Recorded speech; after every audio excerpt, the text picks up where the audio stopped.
Good morning students, here is JK Lakhwani, your physics teacher. आज अपन deal करेंगे next part of our chapter number 1, that is physical world. पिछले lectures में अपन ने स्टार्ट किया था फंडामेंटल फोर्सेस इन नेचर, जिसमें अपन ने दो टाइप्स के फोर्स से डील कर लिया था, that is electromagnetic force and gravitational force. आज अपन जो दो टाइप्स और बच गए हैं उनसे डील करेंगे। तो स्टार्ट करते हैं अपन। पहला जो थर्ड फोर्स है अपना, वो कौन सा है? Strong nuclear force. ठीक है, स्ट्रॉन्ग न्यूक्लियर फोर्स। सबसे पहले अपन इसे डिफाइन कर देते हैं।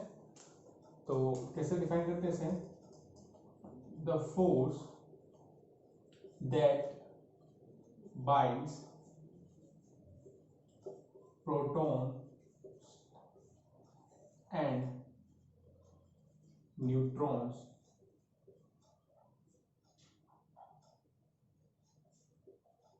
inside the nucleus is called strong nuclear force। ठीक है, इसका मतलब क्या हुआ कि अपन ने एटम्स के बारे में पढ़ रखा है। एटम्स के सेंटर में न्यूक्लियस होता है। ठीक है, तो ये जो फोर्स होता है ना, ये न्यूक्लियस के अंदर लगता है। अब न्यूक्लियस के अंदर अपन को पता है दो टाइप्स के पार्टिकल होते हैं। कौन कौन से होते हैं न्यूक्लियस के अंदर पार्टिकल? प्रोटॉन होते हैं और न्यूट्रॉन होते हैं। ठीक है, अच्छा अपन को पता है ये जैसे प्रोटॉन है, ठीक है, तो प्रोटॉन और प्रोटॉन है ना, ये प्रोटॉन तो पॉजिटिव चार्ज होते हैं। ठीक है, तो पॉजिटिव चार्ज होते हैं तो ये क्या करेंगे? एक दूसरे को रिपेल करेंगे, क्योंकि लाइक चार्जेस एक दूसरे को क्या करते हैं? रिपेल करते हैं। तो अगर ये एक दूसरे को रिपेल करते हैं तो ये क्या एक दूसरे से दूर जाना चाहेंगे, और दूर जाना चाहेंगे तो ये क्या होना चाहिए? न्यूक्लियस जो है वो क्या हो जाना चाहिए? टूट जाना चाहिए, ब्रेक हो जाना चाहिए। लेकिन ऐसा नहीं होता है। ठीक है, वो हमेशा ही इसके अंदर ही रहते हैं। तो ऐसा क्यों होता है? It is due to presence of strong nuclear force. ठीक है, ऐसा इसलिए होता है क्योंकि प्रोटॉन और प्रोटॉन के बीच में एक अट्रैक्टिव फोर्स भी होता है, जिसको अपन बोलते हैं स्ट्रॉन्ग न्यूक्लियर फोर्स, जिसकी वजह से क्या होते हैं? एक दूसरे से बाहर नहीं जा पाते हैं। ठीक है, दूर नहीं जा पाते हैं। ऐसे ही ये जो स्ट्रॉन्ग न्यूक्लियर फोर्स होता है, ये अपने पास तीन टाइप्स का होता है। It is of three types. ठीक है, किन किन के बीच में होता है? सबसे पहले होता है प्रोटॉन प्रोटॉन, है ना। सेकेंड होता है न्यूट्रॉन न्यूट्रॉन, और थर्ड होता है प्रोटॉन और न्यूट्रॉन के बीच में। ठीक है, प्रोटॉन और प्रोटॉन के बीच में फोर्स होता है, न्यूट्रॉन और न्यूट्रॉन के बीच में फोर्स होता है, और प्रोटॉन और न्यूट्रॉन के बीच में फोर्स होता है। तीन टाइप से इनमें फोर्स होता है, और ये तीनों ही कैसे रहते हैं? अट्रैक्टिव रहते हैं। अट्रैक्टिव मतलब ये अट्रैक्ट करते हैं, मतलब प्रोटॉन और प्रोटॉन भी एक दूसरे को अट्रैक्ट करेंगे, न्यूट्रॉन और न्यूट्रॉन भी अट्रैक्ट करेंगे, और प्रोटॉन और न्यूट्रॉन भी क्या करेंगे? अट्रैक्ट करेंगे। लेकिन अब अपन को पता है कि न्यूक्लियस की साइज छोटी होती है, तो ये जो फोर्स जो एक्ट करता है ना, स्ट्रॉन्ग न्यूक्लियर फोर्स, ये बहुत ही छोटी डिस्टेंस के बीच में ही एक्ट करता है। वो कितनी होती है? 1 फर्मी। अगर डिस्टेंस किसी पार्टिकल के बीच में कितनी है? 1 फर्मी है, तो ही क्या करता है? ये फोर्स एक्ट करता है। 1 फर्मी कितना होता है? It is equal to 10 to the power -15 metre. ठीक है, इतना डिस्टेंस होता है तो ही क्या होता है? स्ट्रॉन्ग न्यूक्लियर फोर्स एक्ट करता है। अगर इसकी डिस्टेंस अपन बढ़ा देंगे, मतलब मान लीजिए 10 टू पावर -15 से डिस्टेंस बढ़ जाती है, तो फिर स्ट्रॉन्ग न्यूक्लियर फोर्स एक्ट नहीं करता है। और यहाँ पर फिर जो ये वाला फोर्स होता है, रिपल्सिव फोर्स, ठीक है, ये इसका जो मैग्नीट्यूड होता है ये ज्यादा हो जाता है, और फिर ये दूर हो सकते हैं। तो यहाँ पे क्या होता है, अपन देखें तो ये न्यूक्लियस के अंदर होते हैं प्रोटॉन और न्यूट्रॉन, तो इनके बीच में क्या होता है? डिस्टेंस ज्यादा नहीं होता है, इसलिए ये वाला फोर्स यहाँ पे एक्ट करता है। ठीक है, अब इसकी अपन प्रॉपर्टीज देख लेते हैं। प्रॉपर्टीज क्या क्या होती है? तो प्रॉपर्टीज में अपन देखेंगे,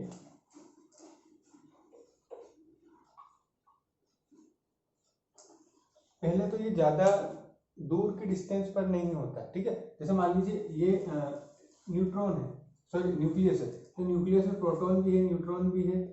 ठीक है, अब इसके आसपास कौन रिवॉल्व करते हैं? इलेक्ट्रॉन रिवॉल्व करते हैं, अपन को पता है। लेकिन ये इन दोनों के बीच में जो डिस्टेंस होती है ना, ये डिस्टेंस क्या हो जाती है? इंक्रीज हो जाती है। ठीक है, ये डिस्टेंस कितनी हो जाती है? 10 टू द -10 मीटर हो जाती है, दैट इज 1 एंगस्ट्रॉम हो जाती है, ठीक है। तो इस डिस्टेंस पर भी ये न्यूक्लियर फोर्स एक्ट नहीं करता है, मतलब डिस्टेंस बहुत ही ज्यादा कम होगी तो ये क्या करता है, एक्ट करता है। तो मतलब इसकी रेंज जो होती है, रेंज ज्यादा नहीं होती है। तो जैसे पहला पॉइंट क्या हो जाएगा, it is short range force, ठीक है। दूसरा क्या होता है, it is always attractive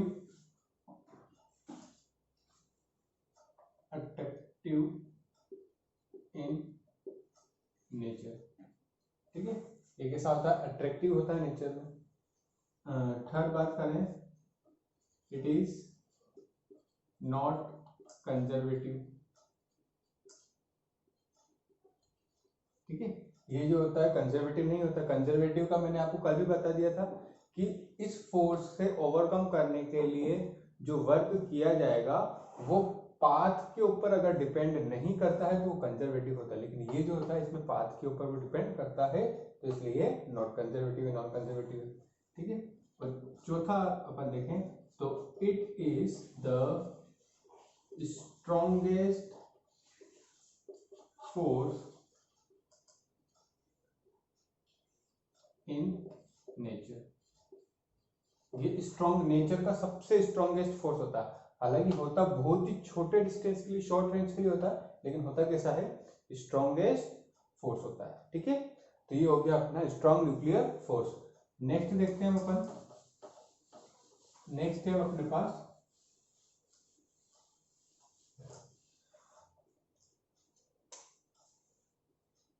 weak nuclear.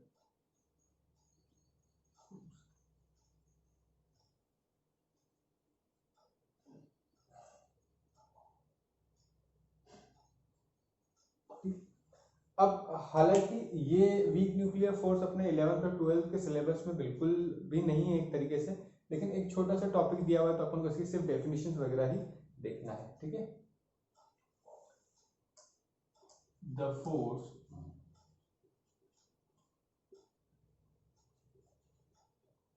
that exist between the elementary particles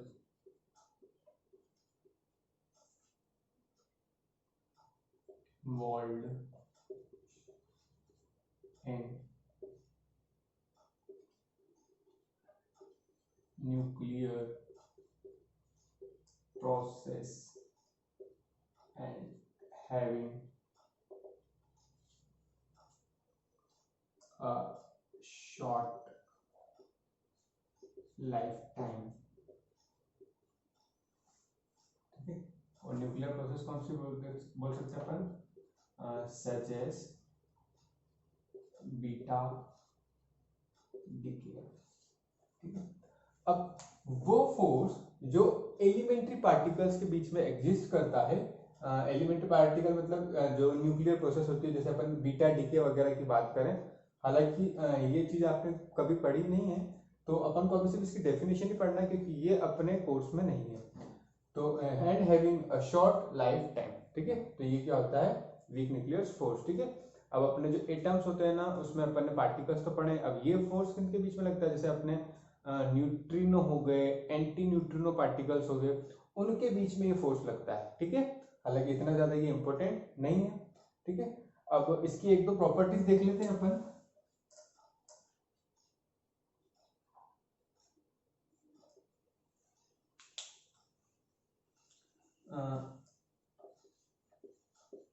it is weak force, ठीक है। ये कैसा होता है, एक वीक फोर्स होता है, ठीक है। और it exist between elementary particles, ठीक है। सिर्फ एलिमेंट्री पार्टिकल्स के बीच में ही क्या करता है, ये एग्जिस्ट करता है। ठीक है, तो इसके बारे में अपन को इतना ही देखना है, ज्यादा नहीं देखना। अब ये चीज तो अपनी खत्म हो गई। ठीक है, स्ट्रॉन्ग न्यूक्लियर फोर्स अपन ने पढ़ लिया, वीक न्यूक्लियर फोर्स भी अपन ने देख लिया। अब इसके बाद में इनकी स्ट्रेंथ के बारे में पूछा जाता है। या अपन बोले relative strength of fundamental forces. ठीक है, स्ट्रेंथ क्या बताएगी अपन को कि कौन सा फोर्स किससे कितना ज्यादा स्ट्रॉन्ग है, कितना ज्यादा वीक है। तो अपन इसे किस तरीके से करते हैं, सबसे पहले अपन लेते हैं ग्रेविटेशनल फोर्स, रेशियो में लेंगे अपन वीक न्यूक्लियर फोर्स, फिर अपन लेंगे इलेक्ट्रोमैग्नेटिक फोर्स, ठीक है, and then strong nuclear force. ठीक है, तो कितना होता है ग्रेविटेशनल फोर्स को अगर अपन 1 मान लें, ठीक है, तो वीक न्यूक्लियर फोर्स जो है ये होता है 10⁻25, इलेक्ट्रोमैग्नेटिक फोर्स होता है 10⁻36 और स्ट्रॉन्ग न्यूक्लियर होता है 10⁻38। ठीक है, मतलब ग्रेविटेशनल फोर्स से जो स्ट्रॉन्ग न्यूक्लियर फोर्स है वो 10⁻38 टाइम्स स्ट्रॉन्ग होता है। ठीक है, ऐसे अपन देखें तो जो स्ट्रॉन्ग न्यूक्लियर फोर्स होता है ये इलेक्ट्रोमैग्नेटिक फोर्स से कितना स्ट्रॉन्ग होता है, 100 टाइम्स स्ट्रॉन्ग होता है, क्योंकि 10⁻38 माइनस 10⁻36। ठीक है, तो कितना हो जाएगा ये आपके पास 100 टाइम्स हो जाएगा। ठीक है, डिवाइड करेंगे तो अपने पास आ जाएगा, कैसे करेंगे 10⁻38 डिवाइड बाय 10⁻36, तो हो जाएगा 10⁻38 माइनस 36, तो 10⁻2 इक्वल टू 100। तो ये जो फोर्स है स्ट्रॉन्ग न्यूक्लियर फोर्स, ये इलेक्ट्रोमैग्नेटिक फोर्स से कितना स्ट्रॉन्ग होता है, 100 टाइम्स स्ट्रॉन्ग होता है। ठीक है, तो ये चीज अपन को एक तो याद रखना है अच्छे से, इनकी रिलेटिव स्ट्रेंथ को। ठीक है, अब एक लास्ट टॉपिक और बचा है अपने पास इस चैप्टर में, वो भी अपन देख लेते हैं।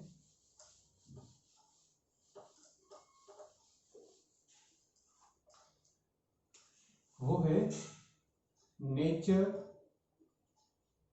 Of physical loss. कुछ फिजिकल लॉस के बारे में अपन यहाँ पे देखेंगे। ठीक है, हालांकि यहाँ पे जो लॉ देखेंगे अपन 1 बाय 1 सभी चैप्टर्स में अलग से भी देखेंगे, लेकिन एक बार अपन यहाँ पे भी देख लेते हैं। ठीक है, कौन कौन से लॉस के बारे में बात करनी है आपको। अपन सबसे पहले अपन बात करेंगे law of conservation of energy. ठीक है, सबसे पहले बात किसकी करेंगे, law of conservation of energy. अब law of conservation of energy अपन ऑलरेडी पढ़ चुके हैं 10th क्लास में। ठीक है, लॉ ऑफ कंजर्वेशन ऑफ एनर्जी क्या बोलता है, the total energy of the universe always remains constant. ठीक है, यूनिवर्स की जो टोटल एनर्जी है वो हमेशा कैसी रहती है, कांस्टेंट रहती है। मतलब क्या हुआ, energy can neither be created nor be destroyed, it can only be transform from one form to another. ठीक है, energy can neither be created nor be destroyed,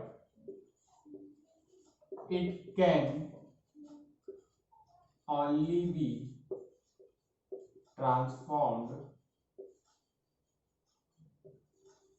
from one form to another. ठीक है, सिर्फ उसे एक form से दूसरे form में अपन क्या कर सकते हैं, ट्रांसफर कर सकते हैं, नई एनर्जी को क्रिएट कर सकते हैं, नई एनर्जी को अपन क्या कर सकते हैं, डिस्ट्रॉय कर सकते हैं। तो ये तो पहला लॉ हो गया। ठीक है, सेकेंड लॉ देखते हैं अपन। सेकेंड लॉ क्या होता है अपने पास, सेकेंड लॉ है अपने पास law of conservation of linear momentum.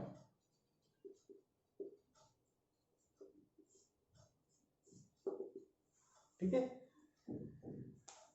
अब ये क्या होता है,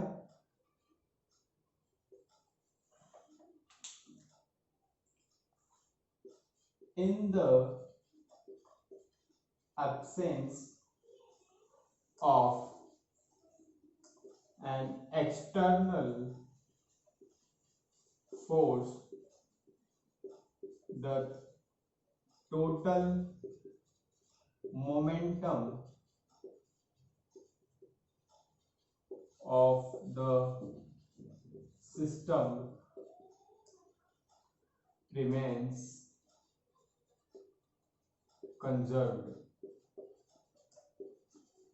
ठीक है, किसी भी एक्सटर्नल फोर्स की अब्सेंस में जो टोटल मोमेंटम रहता है वो किसी भी सिस्टम का वो क्या रहता है, कंजर्व रहता है। मतलब कि मोमेंटम को ना ही अपन क्रिएट कर पाएंगे ना ही उसे अपन क्या कर पाएंगे, डिस्ट्रॉय कर पाएंगे।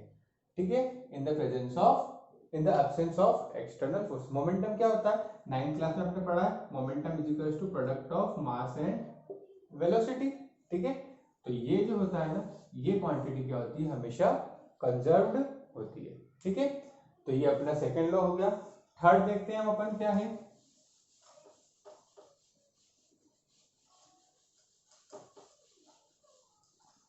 थर्ड है अपने पास law of conservation of angular momentum.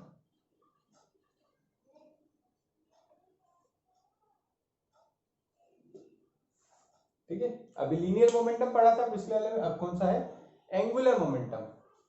In the absence of external torque, the total angular momentum remains conserved। ठीक है, मतलब कोई भी अगर एक्सटर्नल टॉर्क वहां पे एक्ट नहीं कर रहा है तो जो टोटल एंगुलर मोमेंटम होता है वो क्या होता है, कंजर्व होता है। अब टॉर्क क्या होता है, तो टॉर्क यूं समझिए, हालांकि ये जो टॉर्क है ये अपन पढ़ेंगे किसमें, रोटेशनल मोशन वाला जो चैप्टर है अपन उसमें पढ़ेंगे, लेकिन यूं समझिए कि जैसे फोर्स होता है। ठीक है, तो फोर्स अपन जब बात करते हैं ना तो अपन किस में बात करते हैं, स्ट्रेट लाइन मोशन और उसमें बात करते हैं। लेकिन अगर अपन इसी का अपन रोटेशनल टर्म लें तो रोटेशनल टर्म में वो क्या हो जाता है, टॉर्क हो जाता है। ठीक है, हालांकि इसके बारे में अपन डिटेल में पढ़ेंगे रोटेशनल मोशन में। तो अभी ये क्या समझिए कि रोटेशनल फोर्स हो गया एक तरीके से। ठीक है, रोटेशनल फोर्स के एब्सेंस में जो टोटल एंगुलर मोमेंटम रहता है वो क्या रहता है, कंजर्व रहता है। मतलब मोमेंटम को ना ही अपन क्रिएट कर सकते हैं ना ही मोमेंटम को अपन डिस्ट्रॉय कर सकते हैं। लास्ट एक और बचा है fourth, that is law of conservation of charge. ठीक है, तो ये भी बहुत इजी लॉ है। ठीक है, that is charge can neither B created nor be destroyed,